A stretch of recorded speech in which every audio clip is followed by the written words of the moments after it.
గంజాయి ఎతకడానికి check post పెట్టారు. లేకపోతే డ్రగ్స్ ఎతకడానికి చెక్ పోస్ట్ పెట్టారు. లేకపోతే మద్యం ఎతకడానికి చెక్ పోస్ట్ పెట్టారంటే తప్పు లేదు. అది ఆ సంబంధిత శాఖలు పెట్టాలి. వాణిజ్య పన్నుల శాఖ చెక్ పోస్ట్ ఎందుకు? ఇప్పుడు దేశమంతా ఒకటే విధానం గదా!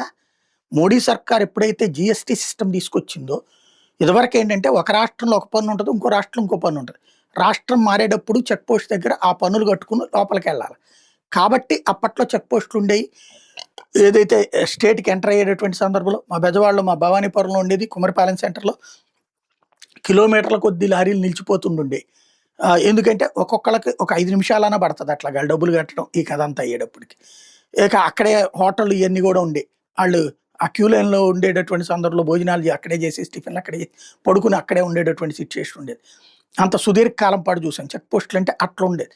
తర్వాతన ఎప్పుడైతే జీఎస్టీ సిస్టమ్ వచ్చిన తర్వాత చెక్ పోస్టులు ఇంకా చెక్ చేయాల్సిన పని లేదు.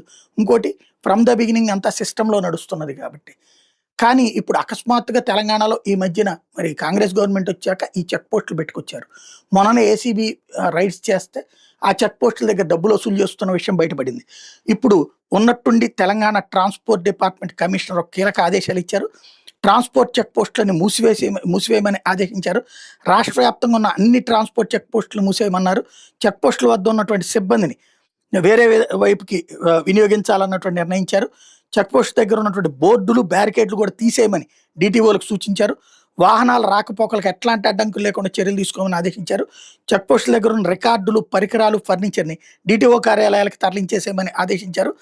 అన్ని ఆర్థిక పరిపాలన రికార్డుల్ని సరిచూసి భద్రపరచమని ట్రాన్స్‌పోర్ట్ కమిషనర్‌లకు ఆదేశాలు ఇచ్చేశారు. ఈరోజు సాయంత్రం 5 గంటల్లోగానే మూసివేయమని నివేదిక సమర్పించాలని ఆదేశించడంతో సంచలనం అవుతోంది.